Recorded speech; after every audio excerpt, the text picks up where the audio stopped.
वाहे गुरु सारी साथ संगत जी, हरिओम। प्यारी साथ संगत जी, आज गुरु जी का ज्ञान था कि परमात्मा जो है वो हर हाल में इंसान को आजमा रहा होता है, हम समझ नहीं पाते।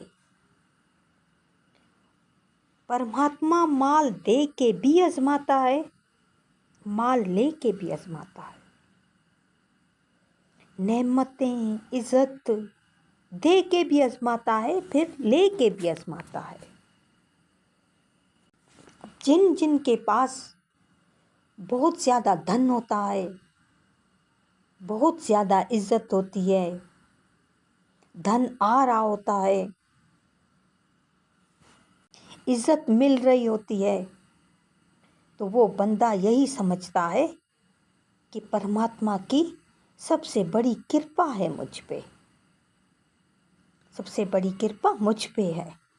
और हमारा माशरा भी यही समझता है कि जिनके पास धन दौलत इज्जत है, एक अच्छा बड़ा स्टेटस है, बड़ी कृपा परमात्मा की वहाँ पर है। तो उससे ज़रा ये पूछो कि वो परमात्मा को कितना याद करता है। जितना धन परमात्मा उसे दे रहा है, क्या उतना वो याद करता है, या गरीबों को अपना हक देता है कि नहीं देता है। अगर नहीं देता तो फिर कैसी कृपा हुई, तो कृपा नहीं है ना। मगर हमारे ज़हनों में यही छाया हुआ है कि सारी कृपा जो है ना वो धन दौलत में है।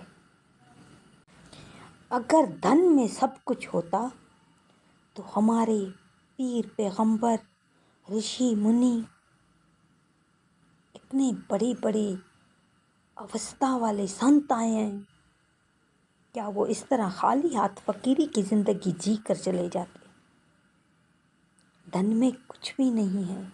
हम समझते हैं, हमारे ज़हनों में डाला गया है बचपन से, जैसे पैदा होते हैं हम यही सिखाया जाता है कि ये कमाओ, ये कमाओ, ये लो, दुनिया के ये पदार्थ चाहिए, ये पदार्थ चाहिए।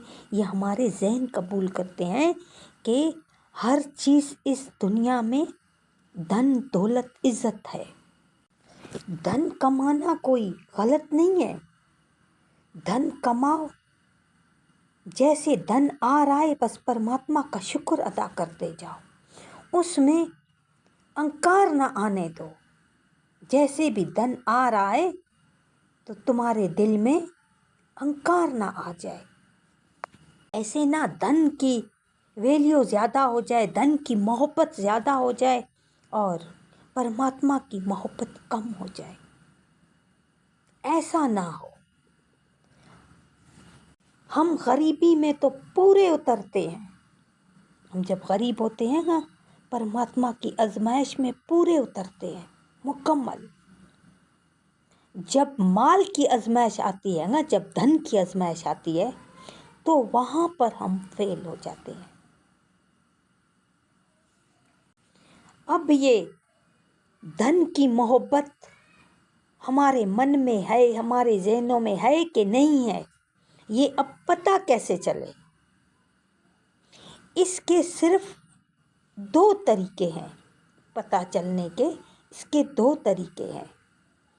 जितना धन मिलने पे, धन आने पे खुशी हो रही है, फिर उतनी ही खुशी भगवान के लिए धन को बांटने में हो। भगवान के नाम पर जो बांटते हैं वही खुशी हमारे अंदर हो, जो खुशी हमें धन देने में आ रही है। एक तरीका ये है। और दूसरा तरीका, एक जगह से आपको हिलाल के पैसे मिल रहे हैं 10,000, समझो 10,000 आपको हिलाल से मेहनत के पैसे, अटल मेहनत की हो उस पैसों में 10,000 में। फिर दूसरी तरफ से आपको हराम के 10 लाख मिल रहे हों। अगर आपको धन से मोहब्बत होगी तो आप हराम वाले 10 लाख ले लेंगे। अगर मोहब्बत धन के साथ नहीं होगी, मोहब्बत परमात्मा के साथ होगी, तो आप आराम से अपने हिलाल वाले 10,000 लोगे। फिर बेशक हराम वाले आपको 10 लाख मिलें, 10 करोड़ मिलें, चाहे 10 अरब मिले, आप ठुकरा दोगे। हिलाल के 10,000 लोगे ताकि परमात्मा खुश हो जाए। परमात्मा की मोहब्बत है दिल में, तो तब समझो कि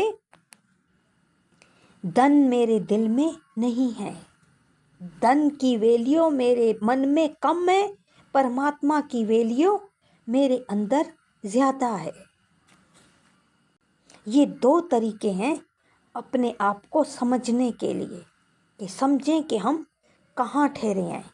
हम धन से ज़्यादा प्यार करते हैं या परमात्मा से ज़्यादा प्यार करते हैं। जब हम गरीब हो जाते हैं तो फिर परमात्मा से यही कहते हैं कि परमात्मा ने तो हम लोगों को जलील कर दिया है। इतना धन था हमारा, अभी कौड़ी कौड़ी के लिए हम मोहताज हो गए हैं। जब धन आता है ना तो हमारी बुद्धि ख़त्म हो जाती है, और जब धन चला जाता है तो होश में आते हैं हम।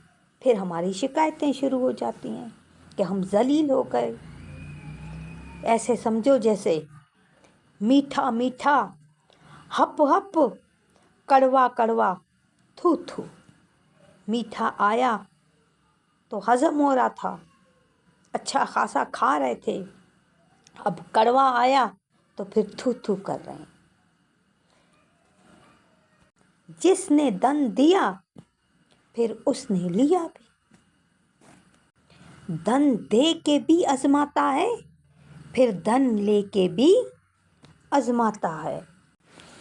एक शख्स का बाप शांत हो रहा था तो उसको कान में 4 लफ्ज़ बोलता है और एक थैला देता है सिक्कों से भरा हुआ।